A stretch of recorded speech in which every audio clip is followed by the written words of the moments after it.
Bienvenue dans Déclic et des claques, le rendez-vous des audacieux et des aventuriers de la vie.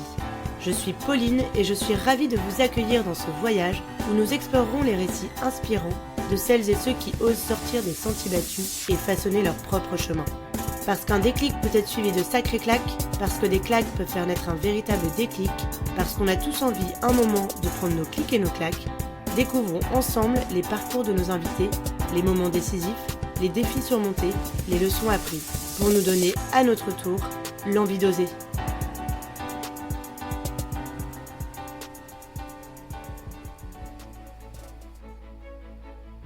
Aujourd'hui, j'accueille Maxime Delille.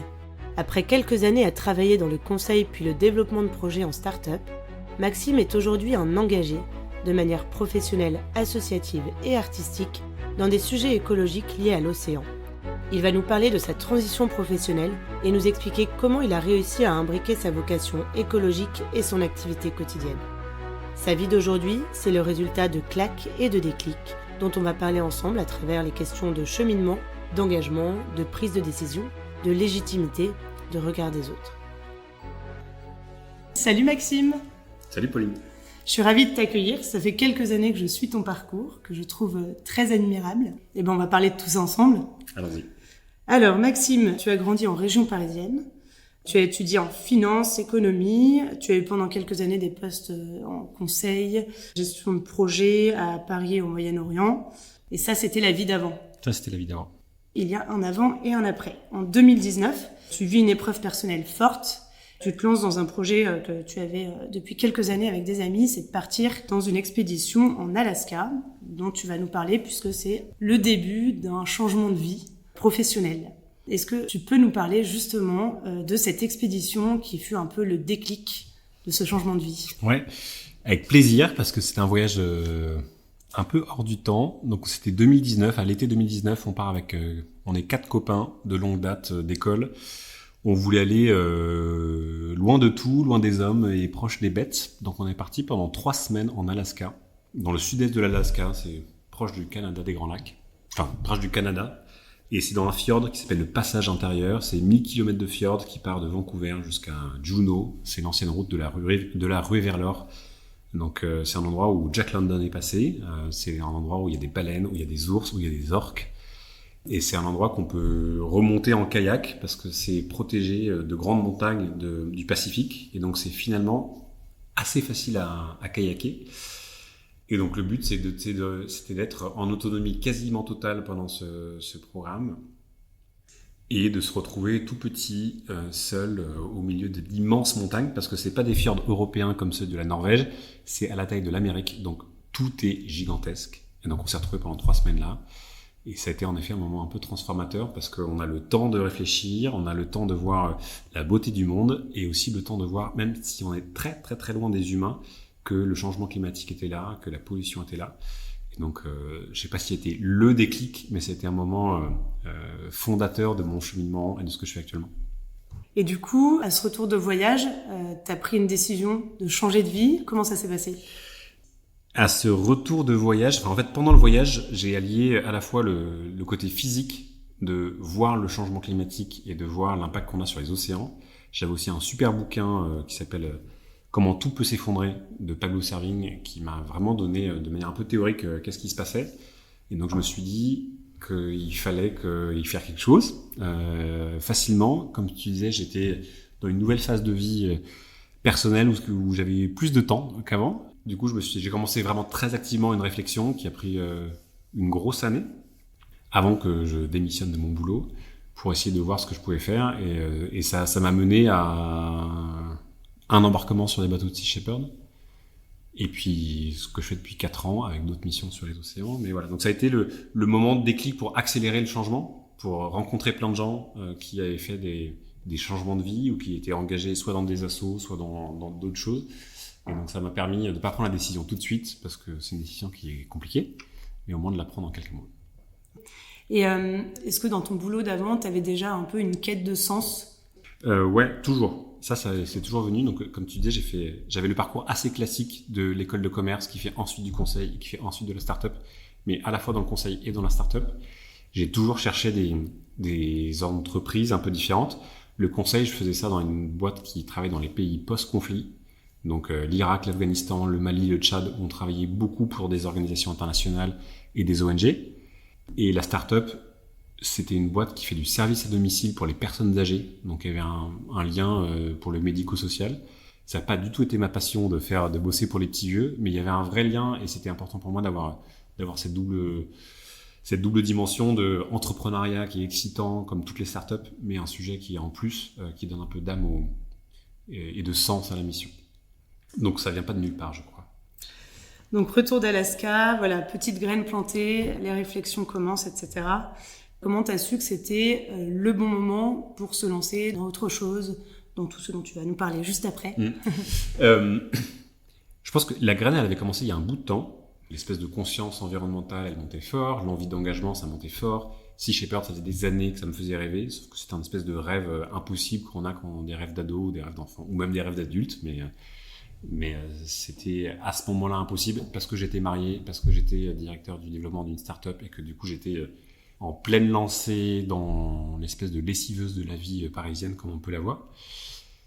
Et ce moment dont on parlait, c'est un divorce qui permet de te mettre une grosse claque et aussi de prendre le temps parce qu'on se retrouve seul face à soi-même au fond du seau et donc on a absolument, je pense, besoin de réfléchir sur ce qu'on veut faire et puis aussi donc ça c'est le côté un peu sombre de la séparation, même si elle se passe pas trop mal comme ça a été le cas pour moi. Mais c'est aussi une vraie chance d'avoir enfin le temps de s'écouter, de vouloir chercher le fond des choses. Et c'est comme ça que j'ai pris cette décision, quoi. C'est en prenant enfin le temps d'écouter la petite voix intérieure, en allant pendant des week-ends marcher seul pour essayer de faire le deuil de mon couple et aussi pour dire mais qu'est-ce que je veux faire de ma vie. Et c'est ça qui a permis d'accélérer le choix. C'est un processus qui a été assez long. Entre autres parce qu'on m'a dit pars pas sur un coup de tête.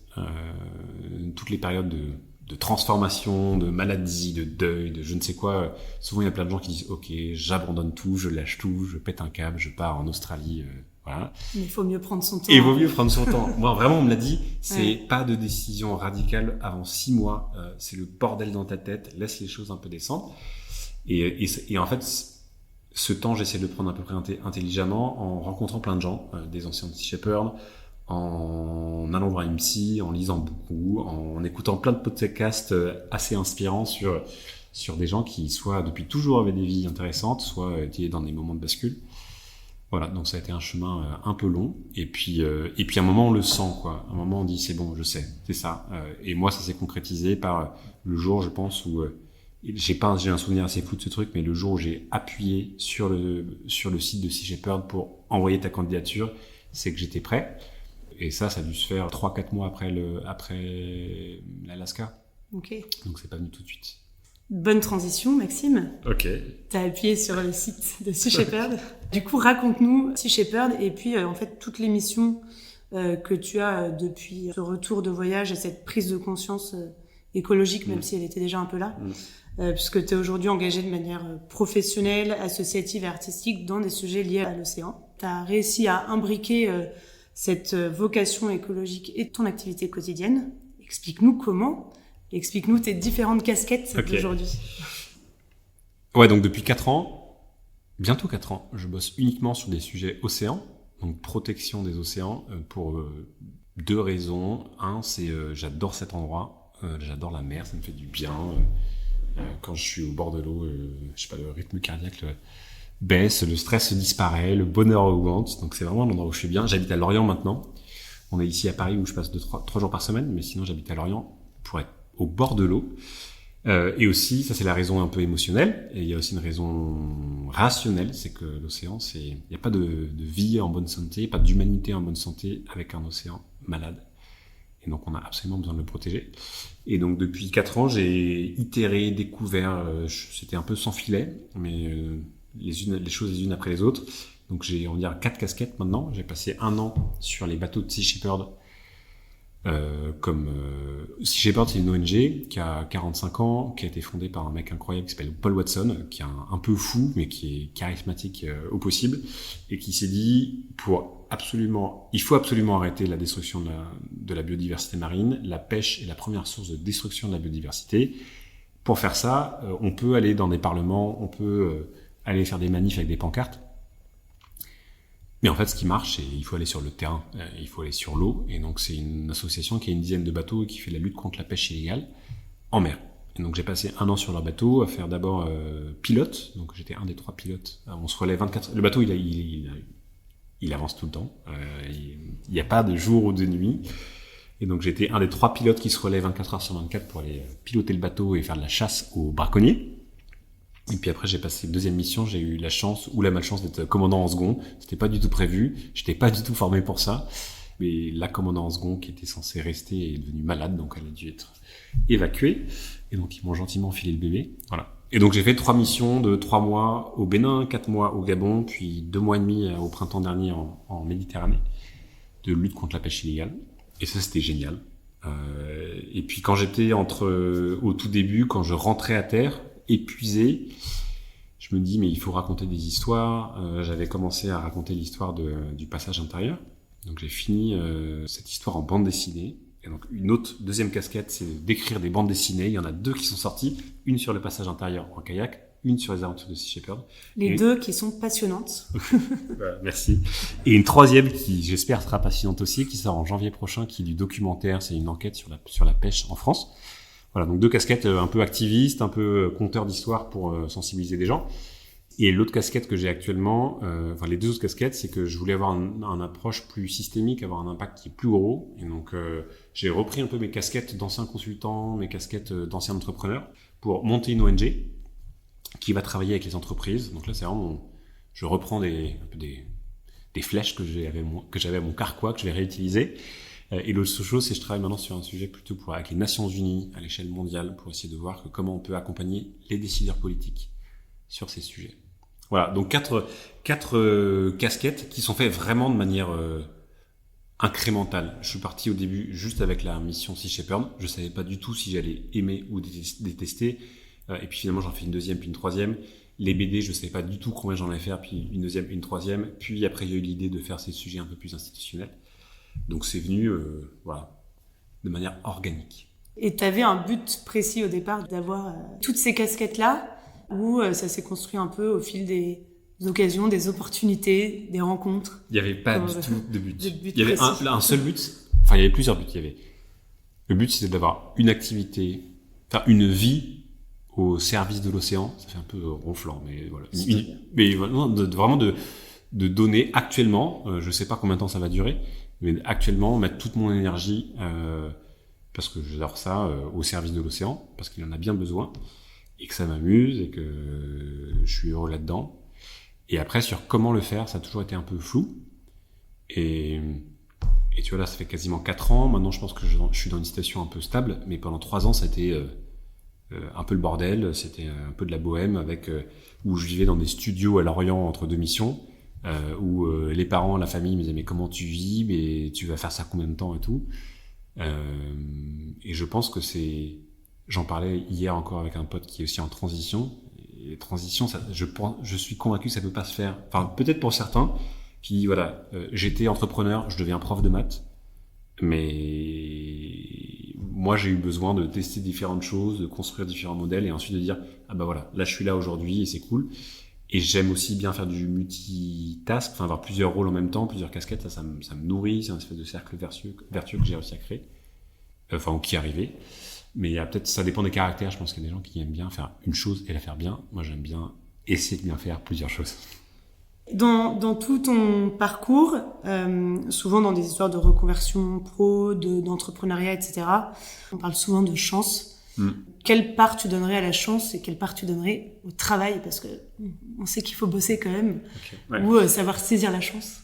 Je pense que j'ai eu une grande chance, c'est d'être né où je suis né, dans une famille trop sympa, avec des parents qui s'aiment encore, avec 3 frères et sœurs qui sont géniaux, et donc dans un environnement qui était très à la fois exigeant, porteur, aimant, confiant. Donc ça m'a, je pense, donné beaucoup de confiance. Mais après, c'est pas du tout suffisant. Je pense que ce que j'aime bien dire, c'est que en tout cas pour les bandes dessinées, par exemple, je viens pas du tout du monde de l'édition. J'avais pas fait d'études d'écrivain ou je ne sais quoi. Donc c'est du boulot et du culot. J'ai beaucoup bossé sur ce truc pour faire des pitchs, pour créer des histoires, pour rencontrer des gens, potasser des bouquins de scénarios en anglais chiant, mais ça m'amusait. Donc ça a beaucoup de boulot pour préparer les choses. Chaque BD, c'est 6 mois de travail où j'étais beaucoup seul derrière mon écran. Alors c'était un plaisir, mais c'était du boulot. Et du culot, c'est parce qu'en fait, pour vendre une première bande dessinée, j'ai listé tous les éditeurs qui existent et je sais j'en ai pris 20, 25 ou 30. Et voilà, 30, je me suis pris 29 bâches avant qu'il y en ait un qui me dise oui. Et le culot, c'est juste de trouver les mails et leur dire salut, big boss de Dargaud ou de Dupuis ou de Delcourt. Je sais pas faire de bande dessinée, j'ai pas de dessinateur, j'ai fait un projet, je suis allé en kayak en Alaska avec des copains pour les vacances, on n'en ferait pas une BD, voilà. Et à un moment, ça paye. Donc voilà, le boulot et un peu de chance, évidemment, ouais, un peu de chance, mais beaucoup derrière la chance, ça se saisit, quoi. Ouais, ça se saisit, et un peu de culot, et dans ce culot-là, faut avoir confiance en soi, faut être sûr de soi. Je sais pas il faut pas forcément être sûr de soi, il faut être sûr du projet. Ouais, moi, j'avais vraiment envie de raconter ce projet, et j'étais tout le temps en train de me dire, mais en fait, la probabilité que ça se fasse, elle est proche de 0, mais ça m'amuse de tester. Et puis, si ça se fait pas, je ferai partie c'est normal. En fait, c'est plutôt normal que ça se fasse pas. Et je me suis dit, prenons ça presque comme un jeu. On va tenter. On va tenter. Et si ça marche pas, c'est pas parce que moi, Maxime, je suis une grosse merde.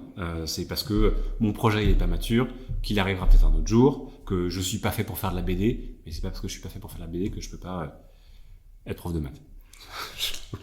Ok. C'est donc ta prochaine vie, prof de maths? Non, pas du tout. Pas du tout.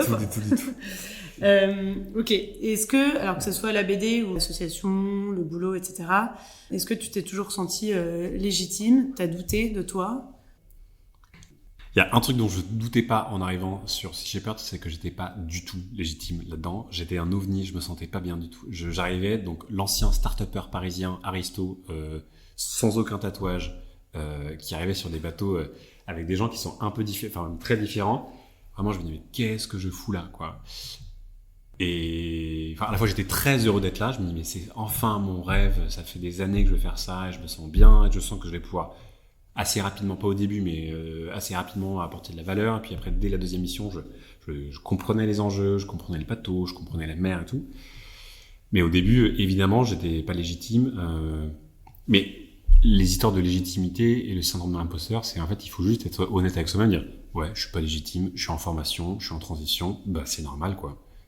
Et c'est pas un problème. Et à partir du moment, je pense que le problème, et les gens qui disent ah, j'ai le syndrome de l'imposteur, c'est que ils ont l'impression qu'on doit dès le début apparaître comme un mec qui a un doctorat en je sais pas quoi, alors qu'en fait t'es au début de tes études, bah non, tu connais pas trop. Et à partir du moment où tu te lâches un peu la grappe et que tu te dis moi c'est la première fois que je suis sur un bateau, j'ai probablement mal de mer, je connais rien à la pêche illégale, mais je vais apprendre et je suis trop chaud pour apprendre, et que c'est communiquer avec soi son intime, et que du coup son intime il te dit ah oui bah ok bah très bien on va travailler ensemble, et que tu le communiques aussi à l'extérieur, j'ai pas trop de problème. Et il faut aussi être d'accord que ça prend du temps. Le boulot que j'ai actuellement pour donc le projet des Nations Unies là, jamais j'aurais pu le faire à la première année. Jamais. Parce que c'est politique, c'est scientifique, et c'est des gens qui sont très fermés. Enfin, très fermés. Non, ils sont super, mais il faut arriver avec une espèce de légitimité, et que la légitimité, ça se construit. Donc si j'avais, il y a 3 ans, essayé de faire mon boulot, j'aurais été rejeté. Et donc tu l'as construit comment? Tu t'es formé, t'as potassé, t'as été à des conférences, je sais pas, t'as rencontré. Non, mais ça s'est fait avec Sea Shepherd, où j'ai fait de la mer. Ça s'est fait avec les BD. Les BD, c'est un super moyen. Ou les projets créatifs, c'est un peu ton projet que tu fais là, quoi. C'est trouver quelque chose qui nous intéresse et sur lequel on va pouvoir passer des heures à bouquiner, à rencontrer des gens. Moi, j'ai passé, donc, sur la 3e BD, que je fais depuis 3 ans, je me suis fait ma formation toute seule. Donc, j'ai rencontré 50 experts, des pêcheurs, des scientifiques, des politiques. J'ai bouquiné des bouquins chiants à mourir. Moi, j'ai trouvé ça génial, sur des techniques de pêche, sur les accords de pêche et autres. Et donc, c'était pas mal d'auto-formation. Et ça faisait qu'au fur et à mesure, j'avais un réseau que quand je parlais avec des gens qui étaient experts, ils voyaient que j'étais plus un newbie et que du coup, j'avais un petit peu de répondants. Et après, j'ai surtout utilisé mes compétences d'avant. Je pense que on a tous des compétences avant, quoi qu'on fasse, et que autant les faire nourrir, enfin les faire grandir. Et après savoir saisir les opportunités aussi sur l'association, j'ai monté ça avec des copains, et c'est juste, j'en ai parlé avec des copains, j'ai vu qu'il y en avait qui étaient intéressés, donc j'ai saisi l'opportunité de travailler avec eux. Et sur le projet Onuvien, c'est un pote qui m'a parlé de ce job. Ok. Voilà. Super. Du coup, on voit que tu as pris des engagements assez forts. Tu es militant pour une cause écologique. C'était pas forcément dans l'imaginaire conventionnel, éducationnel, etc. Quel a été l'impact du regard des autres, de ta famille, de ton entourage ou autre, sur tes projets? Des regards positifs comme négatifs. Je pense qu'au début, j'étais tellement dans le dur et à la fois tellement convaincu que je voulais faire ça ou que je devais faire ça et que ça allait pas durer toute une vie, que je m'en tapais un peu, en vrai. C'était assez, j'ai envie de le faire et je trouve ça génial. Évidemment, quand j'ai parlé de ça, de Sea Shepherd et de ces pirates à ma mère, elle n'a pas trop compris, mais et donc il y a eu beaucoup de questionnements, beaucoup de bienveillance aussi autour, et ça j'ai eu de la chance. Je pense que ce qui a été compliqué, c'est pas le début, c'est pas l'annonce, c'est plutôt au bout de 2 ans, j'étais encore là-dedans. Et que c'était une vie un peu particulière, faite d'embarquement et d'écriture. C'est une vie qui est pas là pour gagner de l'argent. Enfin, Sea Shepherd, c'est du volontariat où t'es payé au lance-pierre. La BD, si tu veux faire de l'argent, tu fais pas de la BD. Et donc, au bout d'un moment, il y avait un peu c'était bienveillant, mais un petit peu d'inquiétude sur la durabilité de ce modèle. Ouais. Voilà, j'avais confiance. Et puis, j'avais aussi bossé pendant... Donc, il y a eu le regard... Au début, interrogateur, un peu apeuré, ils se sont dit, bon, voilà, il vient de divorcer, il a besoin de péter un câble, il va faire ses aventures sur un bateau, il reviendra dans le giron. Dans le droit chemin. Voilà. Après, ils ont vu que je revenais pas tout de suite dans le droit chemin, donc il y a eu des questions. Et puis maintenant, je pense qu'il y a, et je le sens, tu vois, un sentiment de fierté de la famille en disant, ah putain, c'est cool ce qu'il fait, Max, quoi. Il sauve des poissons, il bosse sur les baleines, il a l'air pas trop malheureux, et donc ça a changé, et ça fait du bien, parce que évidemment, même si je dis que je m'en tapais au début, c'est quand même toujours beaucoup plus facile, beaucoup plus plaisant, beaucoup plus fluide si on sent qu'on a l'aval de sa famille, de ses amis, voilà. Mais je pense que toute période de transition, c'est une période de turbulence, et souvent les gens qui nous veulent du bien, dont certains qui sont dans une famille ont besoin de stabilité, et en fait il va toujours y avoir des gens qui vont poser des questions, et il faut savoir les écouter avec distance, quoi, parce que savoir écouter les bonnes personnes. Et les bonnes personnes. Voilà. Et ouais, il y a des gens qui vont juste un peu en passif agressif poser des questions un peu étonnantes, et d'autres qui vont se permettre de creuser en disant, est-ce que t'es bien à ta place, voilà. Donc il faut savoir s'entourer de bonnes personnes et mettre à distance les autres, si c'est possible. Et du coup, aujourd'hui, quels sont les résultats que tu constates de toutes ces actions, des missions Sea Shepherd, de tes BD, de ton job, avec des sujets un peu politiques, scientifiques, etc. Est-ce que tu arrives à avoir les résultats concrets de tout ça ? Oui, c'est pas du tout assez, mais à petite échelle, je vois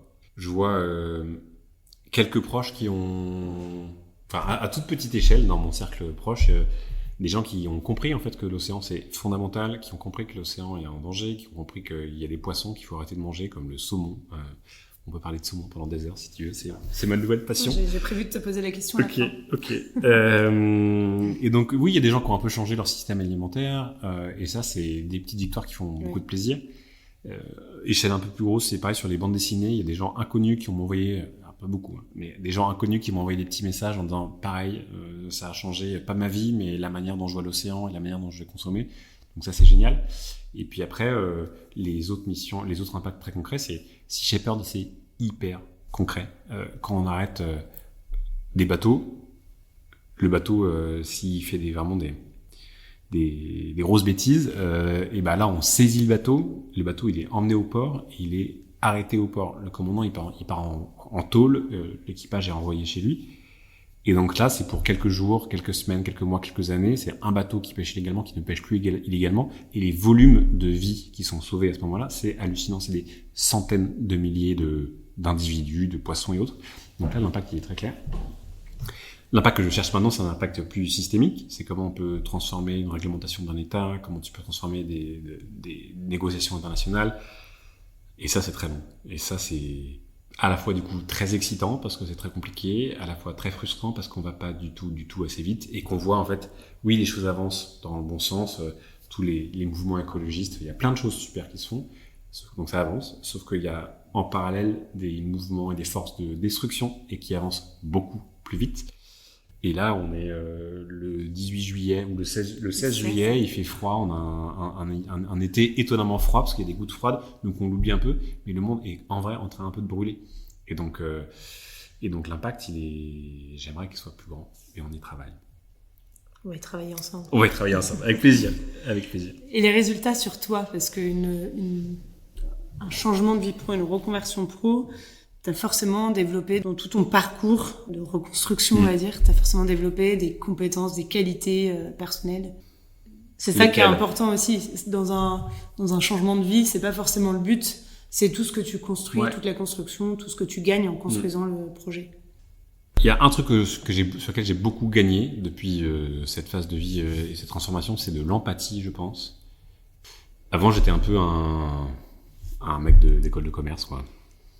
Et maintenant, je pense que j'ai développé ma sensibilité à l'autre, ma capacité de lecture de l'autre, ma capacité de me mettre dans les baskets de l'autre pour dire, mais attends, mais pourquoi il fait ça, pourquoi il répond comme ça, etc. Donc ça m'a beaucoup aidé. Je pars d'assez loin, je pense, parce que comme bonhomme d'une génération, je suis pas sûr qu'on n'a pas du tout été assez éduqué à la gestion des émotions, à la définition des émotions, à la verbalisation des émotions. Et donc j'ai beaucoup travaillé là-dessus et je pense que c'est une qualité qui est fondamentale et qu'on devrait éduquer beaucoup plus que ce soit les jeunes, parce que c'est plus facile, mais aussi les vieux, parce qu'ils ont du travail. Donc ça, l'empathie, c'est clairement, ça a été fortement développé. Et puis peut-être une capacité à faire des choses de manière autonome. Avant, j'étais souvent, je suivais des projets et j'étais assez bon dans l'exécution. J'étais pas un gestionnaire, mais un développeur de projets, mais c'était pas mes projets, quoi. La start-up, c'était, je suis arrivé 1 an après qu'il ait créé, voilà, tous les trucs. Il y avait des gens qui avaient des idées, et moi, je trouvais que l'idée était bien, et je l'apportais à une étape supérieure. Maintenant, je pense, ça se monte avec Systémique, qui est l'association que j'ai montée, parce que j'ai gagné, je pense, en légitimité, en expertise, en bouteille, en cheveux blancs, et je suis prêt maintenant à porter mes propres projets et avec des copains, quoi. Ce qui est intéressant, c'est que tu fais partie des gens qui ont conscience qu'on n'a pas qu'une vie professionnelle, forcément. Les générations d'avant, ils faisaient leur vie pro dans la même boîte. Et on a encore beaucoup de gens qui ont peur de changer, qui ont peur d'oser se lancer dans un projet, dans un rêve, etc. Même si ça s'est un peu démocratisé maintenant, il y a quand même beaucoup de réticences. Comment tu rassurerais ces gens-là et quels conseils tu donnerais pour y aller, quoi? Ok. Pour oser. Il faut oser. Il y a plusieurs manières de voir les choses. Il y a une manière assez simple qui est de dire et au pire quoi? Qu'est-ce que ça va faire si je me plante dans un nouveau boulot, dans je ne sais quoi? On vit dans un pays incroyable avec un système social incroyable. Et donc on a vraiment la capacité d'oser. Et si je veux être un peu plus trash, c'est les seules choses qui sont vraiment engageantes et qui font que tu es engagé toute ta vie et que tu as des responsabilités toute ta vie et que tu vas vraiment le porter, c'est soit tu donnes la vie, soit tu prends la vie. Donc soit tu fais un gosse et là, en fait, tu peux pas changer, quoi. Il est là et il sera toujours là. Soit tu butes quelqu'un et il sera plus jamais là. Ça faut mieux éviter. Voilà, ça faut mieux éviter. Mais tous les autres, que ce soit des engagements personnels, professionnels, oui, quand ça marche pas, c'est pas marrant. Mais en fait, ça engage. C'est pas compliqué. On est tous passés par là. Ça enrichit la vie, je trouve, de découvrir différentes choses. C'est peut-être lié aussi à des caractères. Il y a des personnes qui aiment bien avoir de la stabilité. C'est comme ça qu'ils sont heureux parce que ils sont bien ancrés. Mais je pense qu'on est et tu le disais, je pense qu'on est dans des générations où avoir 10 vies, c'est possible et c'est génial, quoi.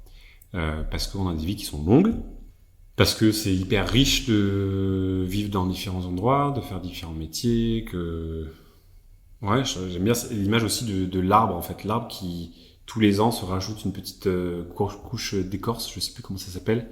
Et en fait, tu vois l'âge de l'arbre au nombre d'écorces qu'il a. Et c'est pas des écorces, c'est un peu d'épaisseur, quoi. C'est notre humanité ou notre personnalité se densifie un tout petit peu tous les ans. Il y a des années qui sont plus épaisses que d'autres parce qu'on a fait des plus gros sauts. Il y a d'autres années où il se passe pas grand chose et donc c'est tout fin. Mais je trouve que toutes ces nouvelles épaisseurs de découverte, d'engagement, de vie de famille, de vie amoureuse, de vie politique, de vie artistique, c'est chouette. Et... Tout est bon à prendre. Ouais, je pense que tout est bon à prendre. Est-ce qu'il y a une personne, un livre, un film qui t'a inspiré particulièrement? Tu nous parlais d'un livre tout à l'heure, mais il y a peut-être autre chose. Ouais, il y a un bouquin que j'ai lu il y a pas très longtemps, deux bouquins que j'ai lus il y a pas très longtemps et dont je reparlais de son éditeur aujourd'hui, qui s'appelle Corinne Morel-Darleux. C'est une nana qui est à la fois très engagée politiquement, très militante, et c'est une poétesse. Enfin, elle a un style, donc elle arrive à parler d'engagement, de joie, avec beaucoup, beaucoup de beauté et de poésie. Et le premier bouquin que j'ai lu d'elle, c'est Mieux vaut couler en beauté que flotter sans grâce. Ça, c'est il y a quelques années. Et là, elle en a sorti un autre il y a pas longtemps qui s'appelle Et nous irons chercher la beauté ailleurs, ou je ne sais quoi. Et donc, c'est pour montrer que dans le monde là dans lequel je suis, des militants, il y a beaucoup de déprime. Enfin, on est sur un sujet qui est grave, on est sur un sujet qui est pas marrant, les nouvelles sont mauvaises. Et donc, il y a une capacité très forte à la dépression, quoi. Alors qu'en fait, la vie, c'est quand même cool. C'est l'été, il fait jour tard, on est dans un pays qui pour l'instant n'est pas en guerre, on est dans un pays qui pour l'instant n'est pas géré par des gens trop extrémistes. Et donc il y a plein de choses chouettes et il y a plein de gens chouettes et que du coup garder elle montre, Corinne Morel-Darleux, comment on peut continuer à trouver et chérir de la beauté et de la joie dans cette vie, parce que la vie c'est quand même très joyeux. C'est quand même très joli. Voilà, donc il y a ça.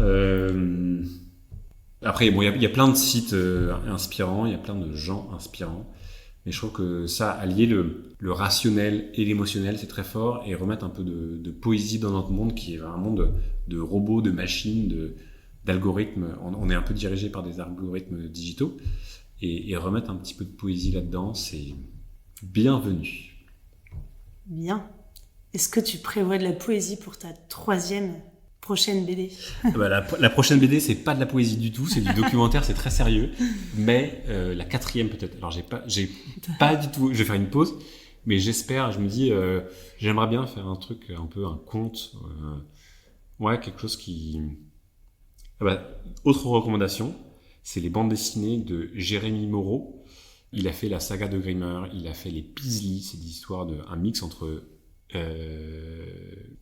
c'est sur des ours en Alaska, c'est magnifique de poésie et en même temps tu as un message qui est très fort sur le changement climatique, et je trouve que ça permet de briser des réticences. Il y a beaucoup de gens qui veulent pas changer parce qu'en fait ils se sentent agressés pour plein de raisons souvent mauvaises, et à partir du moment où tu touches l'émotion et tu inspires, en fait le changement il est possible. Et donc je trouve qu'avoir un peu de poésie ou d'imaginaire, c'est très chouette. Je vais te laisser parler 1 minute d'Océan. Ok. D'essayer de nous donner les tips. Mais avant, tes prochains projets, c'est quoi? La 3e BD en janvier, c'est ça? Alors, il y a la 3e BD qui sort en janvier. Il y a Systémique, donc cette association qu'on a lancée, qui a pour vocation de réduire la consommation de poissons en France. Oui, il faut réduire. On pourra parler de réduction de décroissance aussi, c'est un autre sujet passionnant. Et puis après, il y a l'IPOS, donc qui est l'International Panel for Ocean Sustainability. C'est ce nouveau programme des Nations Unies qu'on espère lancer en juin prochain. Parce qu'en juin prochain, et après je vais faire la transition vers l'océan, en juin prochain, il y a la conférence des Nations Unies pour l'océan, qui a lieu en France. Ça a lieu tous les 3 ans, c'est une espèce de COP des océans. Et on va présenter ce projet pour essayer d'accompagner et de pousser les chefs d'État à prendre des décisions beaucoup plus engagées, beaucoup plus courageuses et beaucoup mieux informées par la science. Parce que c'est un des trucs dont on manque, c'est que l'océan c'est un endroit complexe. Et donc pour prendre des décisions, il faut avoir accès à la compréhension et la simplification de ces enjeux complexes. Donc voilà, plein de projets. Mais sinon, les autres projets, c'est dans 2 jours, je suis en vacances et je pars en Écosse, en van, avec ma partenaire. Et ça va être très chouette de faire de la rando, du kayak. Donc ça, c'est le projet à très court terme. Ok. Bon, allez, parle-nous Les des océans. Les océans. Non, donne-nous les deux, océans. 3 conseils de vie. Je peux vous donner. On peut faire un jeu sur l'océan, si tu veux. Donc, on peut faire ça plutôt en début de. Je sais pas si tu médites.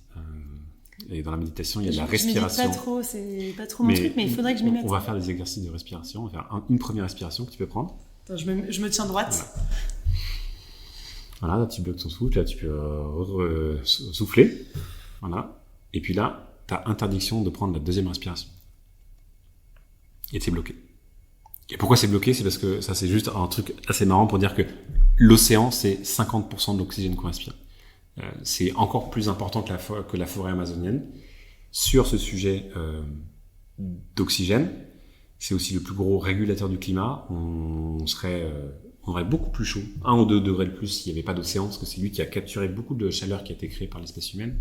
L'océan, il nourrit directement plus d'1 milliard de personnes qui ont absolument besoin de protéines de poissons pour vivre. Et donc, l'océan, c'est un peu le système de vie de la planète. Et donc, c'est fondamental. Mais il est en souffrance très forte parce que on le remplit de plein de merde, de pollution plastique, de pollution de chaleur, de pollution chimique, de pollution sonore. Tous les bateaux qui avancent, c'est beaucoup de pollution sonore pour les baleines et autres. Et donc ça, on le remplit de plein de choses et on le vide de sa vie. Et sa vie, c'est quoi? C'est les poissons.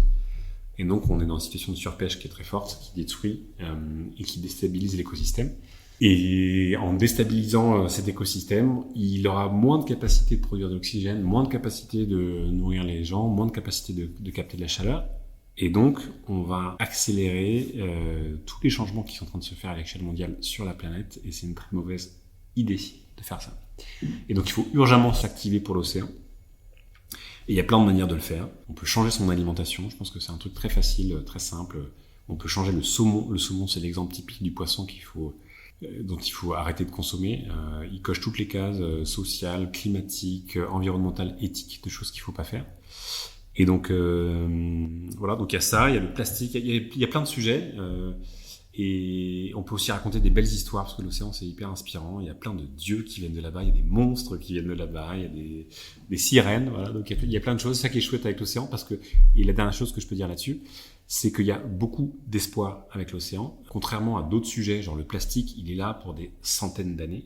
Le réchauffement climatique, même si aujourd'hui on arrête tous de respirer, de produire, en fait il va se passer encore des changements dans les années à venir. L'océan a une capacité de résilience qui est incroyable.